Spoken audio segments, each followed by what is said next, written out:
काश्मीरा अपराध शाखा ने काश्मीरा थाना क्षेत्र के टेम्पो में सवार कार ट्रांसपोर्टर के चालक को गिरफ्तार कर 26 लाख का माल जब्त किया है। पुलिस को सूचना मिली थी कि काश्मीरा थाना क्षेत्र के गुड़बंदर गांव की सड़क पर एक टेम्पो से प्रतिबंधित गुटखा और सुगंधित तंबाकू बिक्री के लिए ले जाया जा रहा है।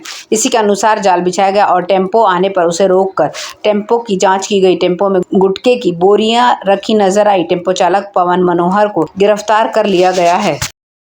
महेंद्र पुलिस ने एक तलाटी और 2 स्थानीय डेवलपर सहित 3 लोगों के खिलाफ मुर्दा गांव में एक किसान के परिवार से संबंधित एक पुश्तैनी भूमि को हड़पने के लिए धोखाधड़ी और जालसाजी के आरोप में मामला दर्ज किया है। हालांकि उनमें से किसी की भी गिरफ्तारी अभी नहीं हुई है। मामला तब सामने आया जब जमीन की मालिक नैना पाटिल और उनके परिवार ने अपनी संपत्ति बेचने का फैसला किया। हालांकि पाटिल यह जानकर हैरान रह गई कि उनकी संपत्ति पहले से ही फर्जी दस्तावेजों और उनके पति के जाली हस्ताक्षरों के आधार पर 2 डेवलपर्स के नाम पर धोखाधड़ी से ट्रांसफर कर दी गई थी, जिनकी जुलाई 2010 में मृत्यु हो गई थी। 7/12 भूमि रिकॉर्ड अर्क पर स्वामित्व की स्थिति 2011 में बदल गई थी। दस्तावेजी साक्ष्य के साथ पाटिल ने तुरंत महेंद्र पुलिस के पास शिकायत दर्ज की, जिसके बाद तलाटी के खिलाफ आईपीसी की धारा 166, 167, 420, 465, 467, 471 और 34 के तहत अपराध के रूप में पहचान की गई है।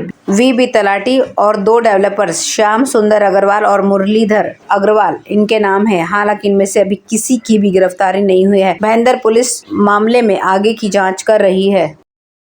रिटेनिंग वॉल का निर्माण करने और 10 प्राकृतिक तालाबों को नया रूप देने के बाद मीरा भाईंदर नगर पालिका ने अब मीरा भाईंदर शहर में 8 सूखे तालाब को पुनर्जीवित करने और कायाकल्प करने का मिशन शुरू किया है। नागरिक प्रशासन ने विस्तृत कायाकल्प योजना तैयार करने के लिए पर्यावरण विशेषज्ञ को नियुक्त किया है, जिसे तकनीकी स्वीकृति के लिए महाराष्ट्र जीवन प्राधिकरण के समक्ष रखा जाएगा। नगर पालिका के उद्यान, आवास और शहरी मामलों के मंत्रालय MOHUA से 100% धन की उम्मीद है। मीरा भाईंदर शहर में कुल 18 प्राकृतिक तालाब है, जबकि 10 का सौंदर्यीकरण हो चुका है। शेष को जल्द ही नागरिक प्रशासन द्वारा वापस लिया जाएगा। नागरिक अधिकारियों के अनुसार कायाकल्प प्रक्रिया में उत्खनन कार्य, भूजल का भरण, शुद्धिकरण, जल निकाय के चारों ओर हरियाली को शामिल करना, तालाब के पानी को ऑक्सीजन देना और खाद्य श्रृंखलाओं को विकसित करके एक प्राकृतिक परिस्थिति की तंत्र की खेत की परिकल्पना की गई है।